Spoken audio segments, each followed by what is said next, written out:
accidentally crashing a wedding I wasn't invited to, becoming the best man, and now I'm godfather to the couple's baby. Okay, buckle up, because this story takes a turn I never expected. So, it all started about 2 years ago. A good buddy of mine, let's call him Jake, was getting married. I'd been looking forward to this wedding for months. It was going to be a small but fun event, nothing too fancy, but I was stoked because Jake was one of my best friends from college. I'd even helped him plan some of it, so naturally, I assumed I was going to be invited. A few days before the wedding, I realized I hadn't received any formal invitation. I thought, that's weird, but I chalked it up to Jake being super busy. I wasn't too worried since I knew all the details: date, time, venue. So, I figured, what the hell, I'm still going. Besides, it's Jake. He'd want me there, right? The wedding day comes, and I get all dressed up in a suit and tie. I grab a bottle of whiskey as a gift, hop in my car, and head to the venue, a quaint little chapel outside of town. When I get there, it's a bit more crowded than I expected, but I figure it's just because Jake's family is big and they probably invited some last-minute guests. I walk in, take a seat toward the back, and scan the room for familiar faces. Oddly, I don't see Jake, or any of our mutual friends. But, hey, people are mingling and chatting, so I think, maybe they're around somewhere. I sit down, waiting for things to start. Then, this older lady comes up to me and says, "Oh, sweetie, I'm so glad you could make it. You're just in time." I don't recognize her, but I'm socially awkward, so I just smile and say, "Thanks. Glad to be here." At this point, I should have realized something was off, but I didn't. Maybe it was nerves, maybe I was just too wrapped up in the idea of Jake getting married, but I stayed put. The ceremony starts, and everything seems normal enough. But when the bride walks down the aisle, I freeze. This is not Jake's fiancée. This is a completely different woman. And the groom, not Jake. In fact, I don't know this guy at all. Panic sets in. I realize I've crashed a stranger's wedding. I try to play it cool, planning my escape after the ceremony, but things take a wild turn. As the officiant begins, I hear him say, "And now, let's have a few words from the groom's best man." Before I can even process what's happening, the groom, this random guy I've never met in my life, stands up, looks straight at me, and waves me forward. I freeze. The room is dead silent, and all eyes are on me. Somehow, they think I'm the best man. At this point, I'm committed. I can't back out now, so I awkwardly stand up, walk to the front, and give a speech. And let me tell you, I BS my way through the whole thing. I'm talking about love, friendship, how happy I am for both of them, dropping generic advice like, never go to bed angry. It's vague enough that it works. Everyone's clapping. I'm sweating bullets. Then, as if this couldn't get worse, the bride's father stands up and gives me a huge hug. He says, "That was beautiful, son. I'm so glad my daughter has such good friends." I am mortified. The ceremony ends, and I'm about to bolt when the groom pulls me aside. "Hey, man, thank you so much for that. I know we haven't seen each other in years, but I'm so glad you made it. You were always like a brother to me." He thinks I'm someone else. Someone important from his past. For some reason, I don't correct him. I just nod, smile, and awkwardly congratulate him. The rest of the night is a blur. I drink way more than I should to cope with the insane stress of the situation. Here's where it gets crazier. After the wedding, the groom, let's call him Mark, starts texting me. He thanks me again, invites me to hang out, and even asks if I want to join their weekly poker game. I keep up the charade because at this point, I've somehow become deeply entangled in these strangers' lives. Fast forward a few months, and Mark and his wife invite me over for dinner. They're expecting their first child and ask if I'd be the godfather. The godfather. To a baby I have no business being involved with. I'm in way too deep now. They've introduced me to their whole family, and I've somehow become a fixture at every family event, holiday gathering, and BBQ. So, Reddit, I'm now the godfather to Mark and his wife's baby. I still haven't told them that I have no idea who they are or why they think I'm their best friend. I just keep rolling with it because, at this point, it feels like there's no going back. Here's the next update, and things just keep spiraling. Alright, Reddit, I honestly didn't expect so many of you to care about my weird accidental wedding crash story, but here we are. A lot has happened since the last post, and buckle up, because it gets even crazier. Let's start with the most immediate update, the baby. Yes, my godchild, still feels bizarre to say that, was born a couple of months ago. Mark and his wife, Emily, invited me to the hospital to see the baby, who we'll call Baby Mike, for anonymity. I show up with a gift basket, diapers, formula, a cute little onesie, thinking I'd just pop in and out, do my godfatherly duty and be on my way. But of course, it couldn't be that simple. When I get there, the whole family is gathered, and I walk into the room like I've been their best friend for years.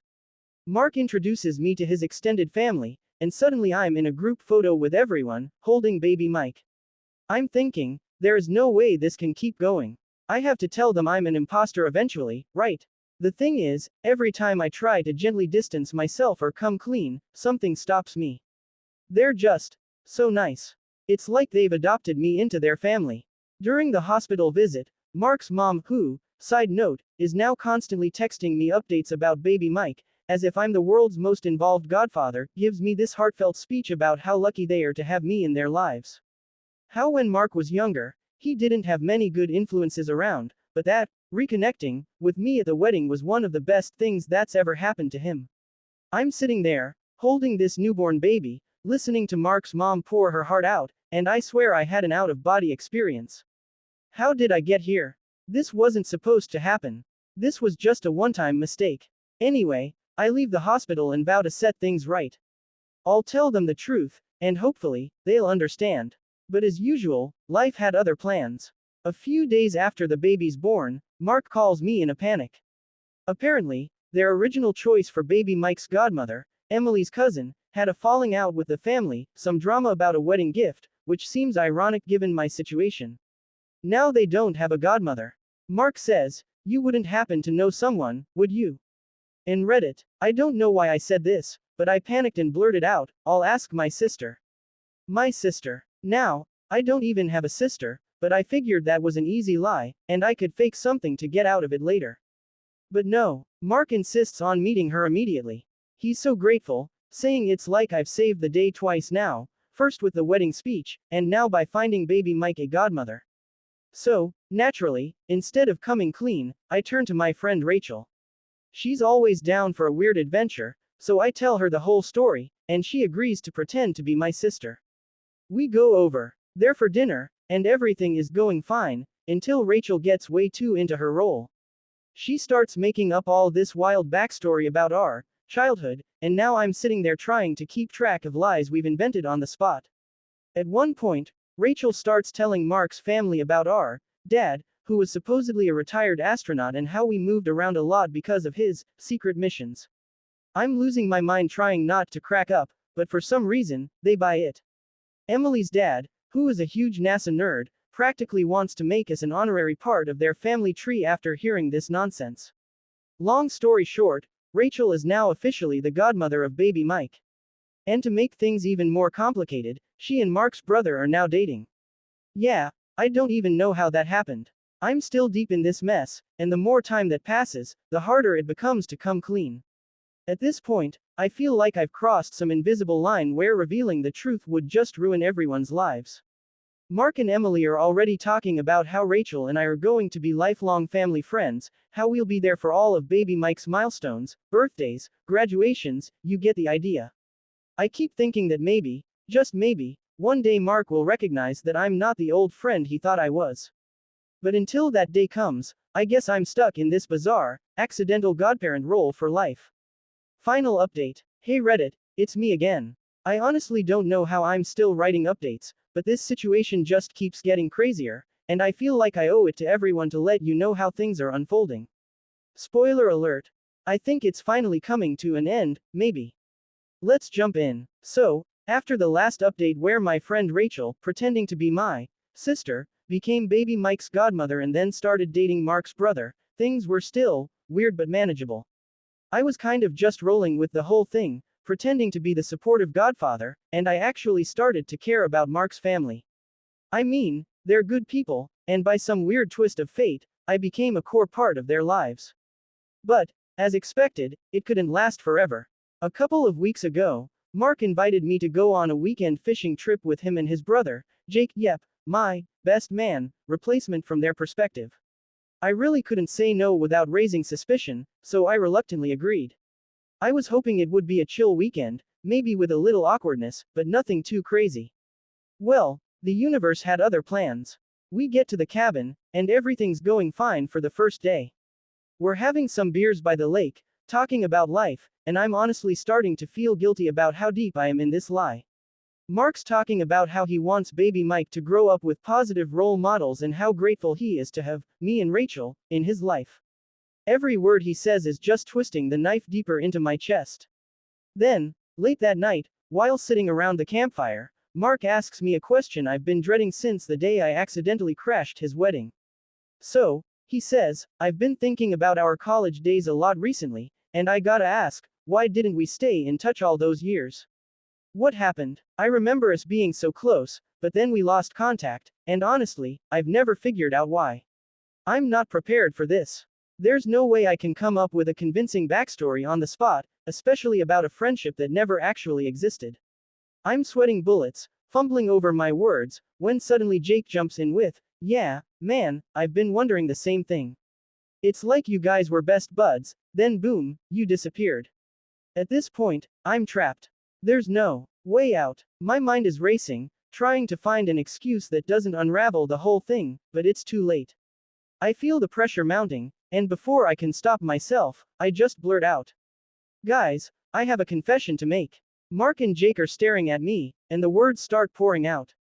I tell them everything. How I wasn't invited to the wedding, how I ended up at the wrong venue, how I gave the speech because I panicked, and how the whole time, they've mistaken me for someone else. I explain that I'm not the old college buddy they think I am and that I've been playing along because I didn't know how to tell them the truth after all this time. The silence afterward is deafening. I can feel the tension in the air, and I'm fully expecting Mark to lose his mind or punch me or something. But then, Mark starts laughing. Like, full on, can't breathe, tears in his eyes laughing. Jake's just sitting there, mouth open in disbelief, but then he starts chuckling too. I'm sitting there thinking, what is happening? After Mark finally calms down, he says, dude, we knew something was off from the beginning. We just didn't know what it was. I mean, we really did think you were an old friend at first, but after a while, it became kind of obvious that you didn't remember certain things about our lives. We just couldn't figure out why. But man, the fact that you crashed our wedding by mistake and still stuck around this long. That's insane. At this point, I'm still not sure if they're mad or if they find it funny, but then Mark says something that blows my mind.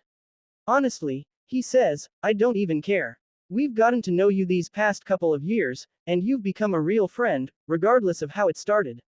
So, as far as I'm concerned, you are part of the family now. But seriously, you're going to have to explain this to Emily because she thinks you're a saint. I couldn't believe it. Instead of being mad, Mark and Jake are actually cool with it. They admitted that they'd had suspicions for a while, but they enjoyed having me around and didn't want to make things awkward by confronting me. The next hurdle, of course, was telling Emily. When we got back from the trip, I sat down with Mark and Emily and spilled the truth. I was terrified she'd be furious, but to my shock, Emily was more confused than angry. She said, wait, so you're telling me you're not the guy we thought you were this whole time, but you still showed up to all our family gatherings, gave a speech at our wedding, and became Mike's godfather. I nodded, bracing for the fallout. And then, she just shakes her head and laughs. I don't even know what to say. This is the weirdest thing I've ever heard, but honestly, you've been great, and Mike loves you. So, I guess if we were going to accidentally choose a godfather, we picked the right one. So, Reddit, that's it. I came clean, and somehow, they're still cool with me. In fact, we've all agreed to just keep rolling with the story as it is. They said it's actually kind of hilarious, and now it's become an inside joke between us. Rachel, my sister, is still dating Jake, and baby Mike is healthy and happy. I still can't believe this all started because I crashed the wrong wedding. Life's weird, man. Final, for real this time, update.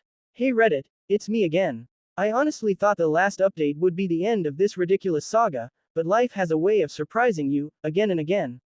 This will definitely be the last update, because things have finally settled down, but I wanted to fill you all in on the aftermath. So, after I came clean to Mark, Emily, and the whole family, things surprisingly didn't change much. I thought there might be some awkwardness, but they've been more welcoming than ever. It's like the whole situation became this hilarious, almost legendary story they love telling at parties. Every time I go to one of their get-togethers, someone new in the family will pull me aside and say something like, "So you're that guy. The wedding crasher." And honestly, it's kind of fun being known as that guy. Now, about baby Mike, yes, my godson that I technically didn't deserve to be godfather for. Here's where things take a heartwarming turn. As I've spent more time with Mark and Emily, I've really bonded with baby Mike. He started calling me uncle, which is cute but also kind of surreal. I never expected to feel this connected to a kid I technically had no reason to be in the life of, but here we are. I've been helping out more than I ever thought I would, babysitting, coming to his birthday, even showing up for some of his first doctor's appointments. At one point, Mark and Emily sat me down and told me they couldn't imagine anyone else as Mike's godfather now. They said they're happy everything played out the way it did, which, considering how it started, still blows my mind. Then came the biggest surprise of all. Emily's pregnant again. Yep, baby Mike is going to have a sibling. Naturally, they asked if I'd be the godfather again, to which I said yes, this time legitimately, no more accidental best man moments. This time, though, it felt real. Like I wasn't just some random guy who stumbled into their lives, I was actually family. And that's not all. Rachel, my sister, from the earlier part of this story, is still dating Jake, Mark's brother. They've gotten super close, and just a few weeks ago, they got engaged. So now, it looks like I'll be legitimately attending a wedding as Jake's best man. The irony isn't lost on me. Rachel and I have been laughing about how this all started as a joke, and now we're both actually part of this family. She's even joked about how her fake backstory about us growing up with an astronaut dad is going to be in her wedding speech. So, it looks like we're in this for the long haul. To summarize, 1. I'm still godfather to baby Mike, and I'll soon be the godfather to baby number 2. 2. Rachel and Jake are engaged, and I'm going to be a best man, this time for real. 3. I've fully integrated into this family that I never meant to be part of, and now, I can't imagine life without them. Hypothetical future update. Okay, Reddit, I swear I thought that was the last update. I even promised it would be the last, but here I am again. Why? Because you never know what life has in store, and just when I thought things were settling down, they took another unexpected turn. Rachel and Jake's wedding is officially happening next summer, and somehow, planning this wedding has turned into a group effort. Now, I never imagined myself being so involved in a wedding, especially after the whole first wedding debacle, but Mark, Emily, Jake, and Rachel have basically recruited me to help organize everything. Yes, I'm now in charge of actual wedding planning. I've been dragged to cake tastings, seating arrangement discussions, and even tux fittings. It's wild. It's all going smoothly, though, and this time I know I'm supposed to be there, so that's a relief. But there's more. Remember how I mentioned baby Mike and baby number 2? Well, baby number 2 is here now, a little girl named Lily. And guess what? I'm the godfather again, for real this time, no accidents, which feels surprisingly right. I didn't expect it, but I'm getting really attached to this family, and they're treating me like I've been with them from day one. Here's where things get even weirder. After the birth of baby Lily, Mark and Emily decided to host a huge family reunion. Guess who they asked to help organize it? Me. Yeah, the guy who crashed their wedding is now coordinating their family reunion, making phone calls to extended family members, and arranging for a photographer to capture the event. At this point, I'm wondering if I've taken on the role of their unofficial family event planner.